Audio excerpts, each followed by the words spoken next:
Ser minero.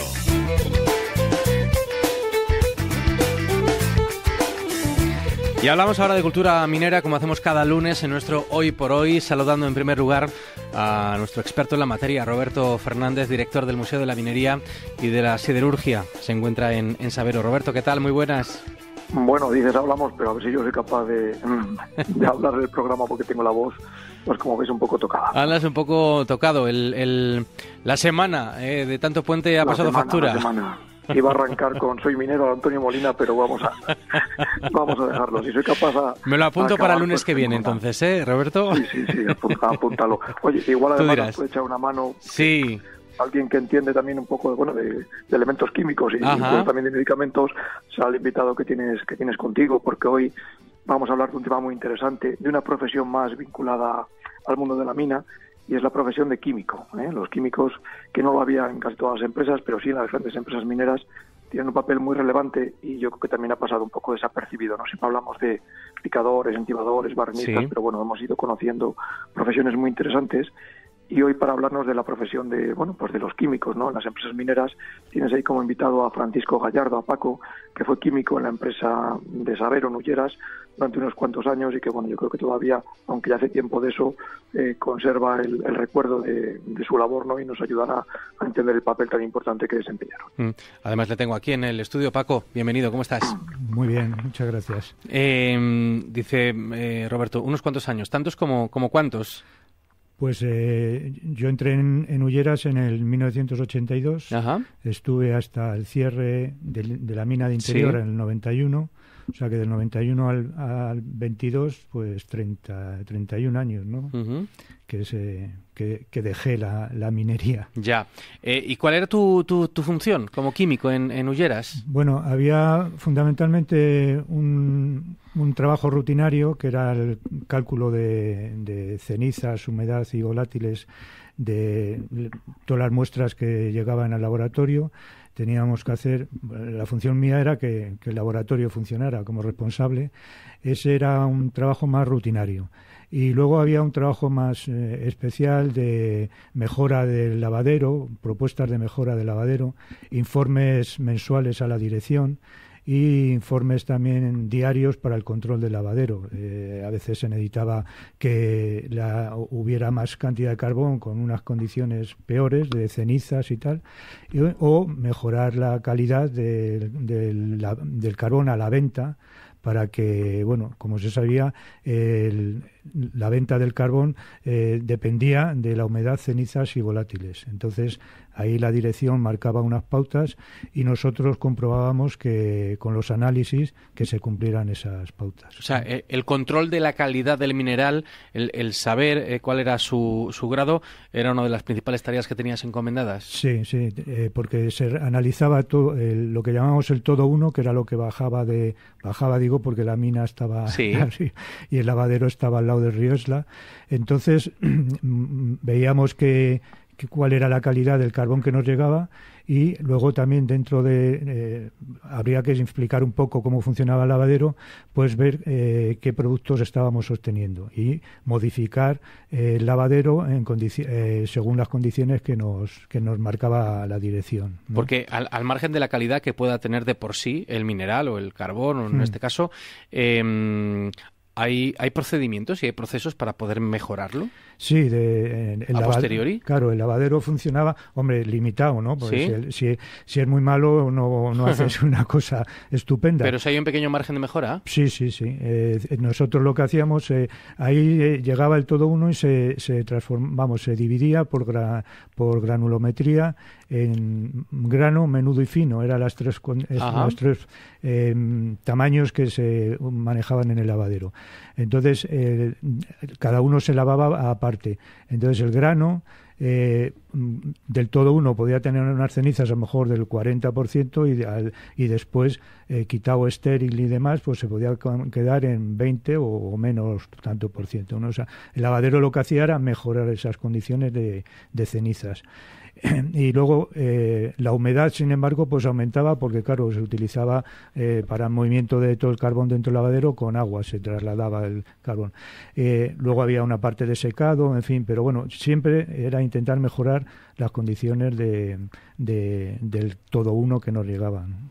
Y hacer tal vez incluso una selección entre el que era de mejor calidad, el que es de calidad media o el de inferior, sí, como pueda ser a lo mejor en otras tareas también de selección, qué sé yo, estoy pensando en el campo, por ejemplo, ¿no? De producción de X materia prima, ¿no? Claro, sí. Esto sí es calibre grande, calibre mediano, calibre pequeño. Sí, el tamaño que llamamos nosotros grano era mayor de 8 milímetros. Ajá. Y eso iba fundamentalmente pues a las cocinas de carbón o a los vales de carbón que se entregaba a los trabajadores, ¿no? El tamaño mediano, que era de 8 a 0,5 milímetros, eso iba a las baterías de coque. Pero cuando yo llegué a trabajar en el año 82, que entré en junio, julio, la última batería la cerraron en diciembre. Entonces ya se dejó de producir coque, que era eso. Entonces ese menudo se unía al fino y eso se metía en térmicas todo.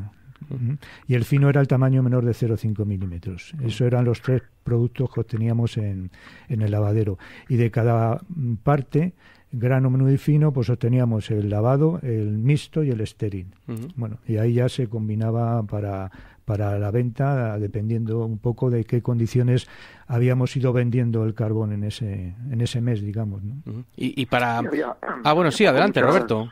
Bueno, yo de vez en cuando eso había muchas diferencias con las térmicas, porque claro, tu papel era importante, ¿no? También a nivel comercial tenías que tener un control, ¿no?, de lo que la térmica pedía, lo que vosotros enviabais, hacer las mezclas correctas.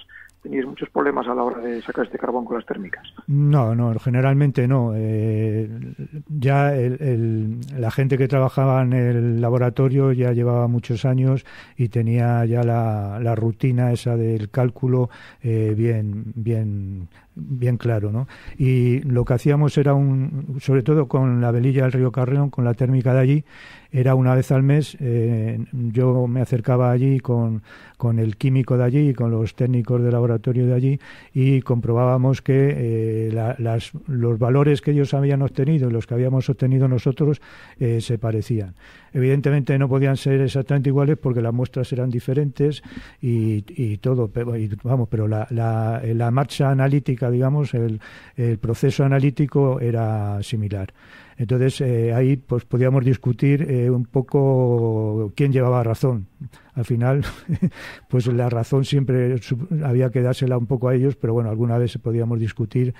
Si la diferencia era muy grande, pues podíamos discutir. La diferencia muy grande podían ser pues que a uno le diera el 25% de cenizas y al otro el 23%, ¿no? Que eso tampoco sería mucho, pero en las toneladas y tal de venta, pues al final influía.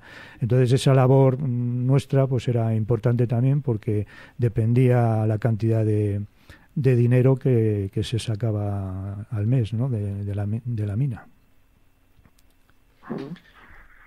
¿Cuánta gente erais más o menos en el equipo, en el laboratorio? En el laboratorio éramos 7. Había 3 personas que eran peones, que eran los que iban a recoger las muestras y las preparaban para luego hacer los cálculos de humedad, cenizas y volátiles. Había 2 técnicos que eran los que ya tenían un trabajo más específico en pesas, utilizando una balanza de precisión y demás. Un maestro de laboratorio y yo. Entonces éramos 7 personas. Y trabajamos a 2 turnos, de uno por la mañana y otro por la tarde, de 8 a 2 y de 2 a 10 de la noche. ¿Con formación como químicos o tuvisteis luego que pasar una formación específica para trabajar para una empresa minera? ¿Cómo fue? No, yo no al final lo que era el propio trabajo de laboratorio, ¿sí?, era granulometrías y pesos, diferencia de pesos y tal. O sea, no era un trabajo muy difícil. ¿Sí? Eso en la carrera universitaria, en cualquiera de las especialidades se trabajaba. Luego también hacíamos ensayos de floculación porque teníamos algún problema de que el lavadero se había había quedado un poquito escaso, y entonces parte del fino había que retenerlo en unas balsas en la zona que se llamaba de Vegabarrio, y allí pues había que utilizar floculantes de distinto tipo y ver cuál era el floculante más adecuado para que el carbón decantara, ¿no? Y también había unos decantadores en el propio lavadero que evitaban también que el carbón fino se fuera hacia esas balsas continuamente. Entonces, aparte, además, también se lavaba 3 tipos de carbón, porque había, generalmente el turno de mañana lavaba el carbón de interior, el turno de tarde el carbón de cielo abierto. Y luego también había una escombrera que se relavaba porque, bueno, en un lavadero antiguo pues había habido pérdidas de carbón hacia esa escombrera. Entonces, también. Entonces, esas diferencias pues al lavadero no le venían muy bien, pero bueno, intentábamos que la máxima cantidad de carbón quedara allí y la que no podía retener pues iba a las balsas, porque claro, en esa época, aunque no estaba tanto el medio ambiente, sí, pero también evidentemente no nos permitían echar carbón al río. Entiendo además que desde el punto de vista empresarial sería muy importante que no se produjera una merma, ¿no? Me imagino que en el proceso de lavado con el agua se iría erosionando, ¿no? El mineral se va perdiendo, sí. Y al final, aunque pueda parecer que no, supongo que eso luego es mucho peso, mucha tonelada, mucho dinero, por tanto, ¿no? Sí, exactamente. Ahí en Vegabarrio había 4 balsas bastante grandes, que ahí el fino que iba hacia allá se decantaba con floculante para que precipitara más rápidamente y después... ¿Para que se hundiera? Sí, para que se hundiera. Y luego allí en esas balsas pues se filtraba, digamos, con las paredes que tenían las balsas se filtraba y ya salía agua limpia hacia el río. Ajá. Y al cabo de unos meses pues se vaciaba y de ahí se sacaba bastantes toneladas de carbón, evidentemente, sí. Roberto, ¿alguna cuestión más? No, bueno, oyendo a Paco, ¿verdad? Yo creo que aunque en aquellos años nos hablaba del tema de la calidad y tal, realmente vosotros seréis como el departamento de calidad, ¿no?, de la empresa. Sí. Es un control de lo que llegaba, de lo que salía. Exactamente, sí, de todos los camiones o los vagones de tren que se enviaban a las térmicas, de todo eso se analizaba, se cogía muestra y se analizaba. Es decir, se analizaba tanto el carbón de entrada como el de salida. Y luego además hacíamos al final de mes pues una flotación del carbón de entrada para ver el rendimiento real del lavadero. Es decir, con el carbón que nos entraba, con sus características, pues tendríamos que sacar tanta cantidad de grano, menudo y fino y compararlo con la realidad de lo que se sacó, con sus cenizas y demás. Entonces eso era importante. Luego también en cuanto a calidad y medioambiental, pues también cuando yo llegué se utilizaba un secadero que se secaba sobre todo el fino quemando carbón, y al final se colocó una centrífuga para evitar que esa salida de humo a la atmósfera, ¿no? Y eso pues también el laboratorio y nuestro trabajo fue decisivo para esos cambios ahí en el lavadero. Nos queda un minuto, pero nos cuentas que estuviste hasta el final de la empresa. Aquellos días, aquellas semanas serían las más duras de todos, seguramente, ¿no? Pues sí. Nos iban advirtiendo, pero en el fondo a lo mejor tampoco querías creerte que iba a llegar y llegó. Y sí, fue lamentablemente. Además hubo sus luchas también dentro de los últimos tiempos, sus reivindicaciones y sus su pelea por mantener la mina abierta, pero en fin, ya la decisión estaba tomada en las altas esferas y no hubo más remedio que salir de allí y buscarse el trabajo fuera. Francisco, Paco, ha sido un honor tenerte por aquí, ayudarnos a hacer memoria, ¿no?, de lo que ha sido precisamente esa trayectoria en Olleras de Sabero y concretamente con esa misión, ¿no?, que teníais de forma particular como el equipo de laboratorio, el equipo químico en la compañía. Gracias por todo, ¿eh? Muchas gracias y Roberto, mejora esa voz, hombre. A ver. Cuídate y hasta el lunes que viene, que esperemos, ¿no? Que seguro que vas a estar un tema mejor. Tan interesante como el que nos ha contado Paco hoy. Venga, fabuloso. Hasta pronto. Bueno.